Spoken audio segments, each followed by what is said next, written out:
Hi everyone. Ireland is regarded by many as a tax haven and has become a corrupted corporate state that benefits the very wealthy in society at the expense of ordinary people and, of course, the big corporations.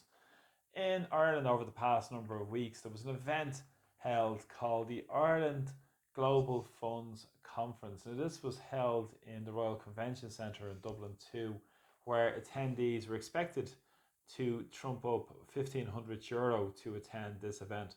And of course, this is only for the fund managers and the very wealthy to attend, because part of their experience in the Royal Convention Centre was to spend some time playing golf in Lutterellstown Golf Club and also play tennis in Dunboyne Tennis Club as part of the €1,500 package. But what was really fascinating with this event was the attendees. Obviously, it was a lot of the attendees from the big corporations, and of course, the tax avoidance lawyers were there in force as well. And one of those tax avoidance lawyers who was there as well, speaking his mind, was a man by the name of Stuart Frost. Now, Stuart Frost is a Boston based so called top US investment tax lawyer. He's a partner with a company called Foley and Lardner. They're a multi billion euro or dollar company, rather, based in the United States with offices in up to 26 countries. And last year they pulled in revenues of about $1.25 billion. Now, he made some interesting remarks. Let's go into the remarks he made in an interview after the event held in the Royal Convention Centre. Now, he said that we're flushing it all through Ireland. This is interesting. Ireland's now a washing machine, a money laundering washing machine for international capital. Now, he said that Ireland has become a facilitator of capital movement and has become a port for foreign capital. He taught Ireland and said Ireland was the same as what Antwerp is. It's a transit port like Antwerp. And he also said that capital raised someplace else passes through Ireland and then goes somewhere else after that. Of course, he said that his intention is to scoop up money from around the world. He said from Korean state-sponsored teachers' pensions, also from Japanese high net worth individuals, from Canadian pension funds, and he said he flushes it all through Ireland. And he said it's thanks to government policies and thanks to the tax efficiency and the high quality professional services. Now, of course, the tax efficiency is because of tax avoidance, because of tax haven Ireland, and the high quality professional services is because of all those big corporate tax lawyers that are based in Ireland and based in Dublin. Walk on the quays, you can meet them all. Ernst & Young, KPMG, and many, many more along the quays in Dublin. And he said it's down to the collective investment undertaking and this so-called Irish collective asset management vehicle. Now, this is interesting, and I'll go into this in a little bit of detail in a couple of moments. But he said that this was one treaty that applied to a fund as long as 50% of the fund is from the United States or Ireland. And he says thanks to the double taxation treaties Ireland has had with the United States. And he also said that they have helped Ireland and they paid for excellent healthcare in Ireland. In his ivory tower, of course, he said that doesn't know the reality in Ireland and ignores it because he's in his ivory tower, this multimillionaire Stuart Frost. And of course, he said it upkeeps the high standard of living. Well, let's try and enlighten Mr. Frost and the general public, and let's get some facts behind the Irish Collective Asset Management Vehicle.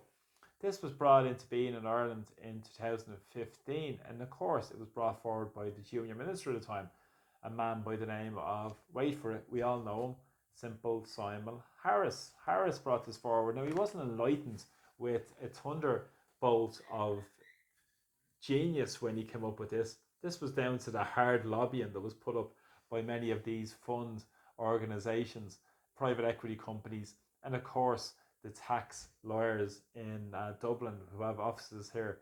They all lobbied hard to try and change the legislation to move away from the companies into a more tax efficient and a private arrangement. And of course, this was the darling of the commercial real estate world, and many of these corporations thought it a fantastic opportunity to make massive, massive profits and pay next to no tax, by the way.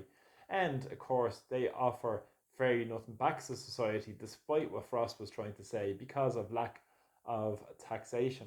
And it's become a serious, serious issue in Ireland because of lack of public disclosure and who's behind these investments. And of course, it has issues around the money laundering legislation as well. But of course, where's the public disclosure behind these individuals flushing money through Ireland on the way somewhere else through these structures set up by the Irish government? Now, of course, these ICAVs also have no subject to major rules or requirements. There's supposed to be less administration burdens on companies to push this forward, or rather organisations. And of course, it's the regulating authority is a central bank. Of course, the central bank, yet again, is a regulatory authority. Fundamentally, they're not even liable to any changes in tax law. So, for instance, if we did get a change of government and somebody wanted to change the tax law, tax legislation, this would need separate legislation to tackle the ICAV Act, which was brought forward in 2015 by, of course, Simon Harris.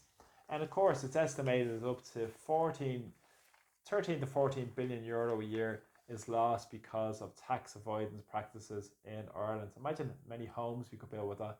Imagine many people we get off waiting lists with that amount of money. But of course, it's all about funneling money upwards in Irish society, and that's the way it works in the corporate tax state that is Ireland.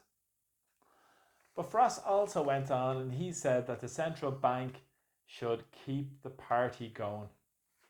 Yeah, keep the party going and keep the money laundering machine going for these big international capitalists who move their money through freely and there's no restrictions on them, and they avoid paying tax and they work through every loophole, all facilitated by those who continue to vote for the establishment parties, who continue to serve the very wealthy in society and prop up a corrupt system that funnels money upwards out of the pockets of ordinary people. They are the real tax cheats. They are the real ones who get the biggest handouts from the public purse. And of course, many of these Irish collective asset management vehicles that were used for vulture funds to profit from the housing disaster we're in, of course, facilitated by the Troika, and of course, Michael Noonan, who met the vultures as Minister for Finance about 70 to 80 times. Now they're being used in the immigration industry. One of the big companies involved with that are Tetrarch Capital. And Tetrarch Capital have set up an Irish collective asset management vehicle for the City West complex that currently the Irish state are looking at buying for €100 million. Now, of course, up to 17 million more will be paid out in this international protection system immigration racket to this ICAV structure in the next 3 to 4 months. Absolutely outrageous. And of course, they bought the property from the National Asset Management Agency, banks that we bailed out. And I covered this in a video about a week ago around the real structures of what's taking place in City West as well.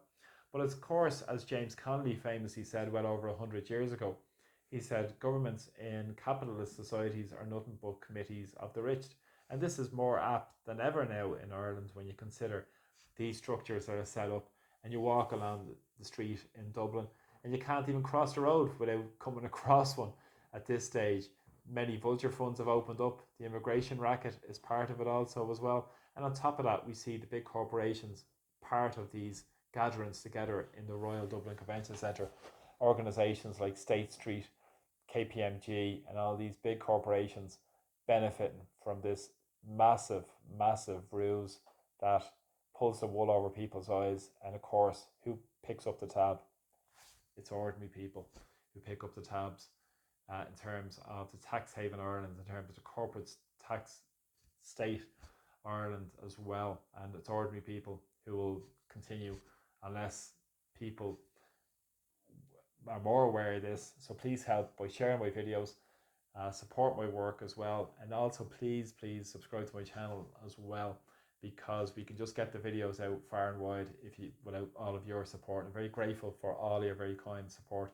So please comment, share, and get the news out to more and more people and get more people aware to what's really going on in our society, because this won't be covered on any mainstream broadcast. Thanks a lot for the support of my videos. Appreciate them, and please subscribe so you'll be notified when my videos coming up. Slán go fóill.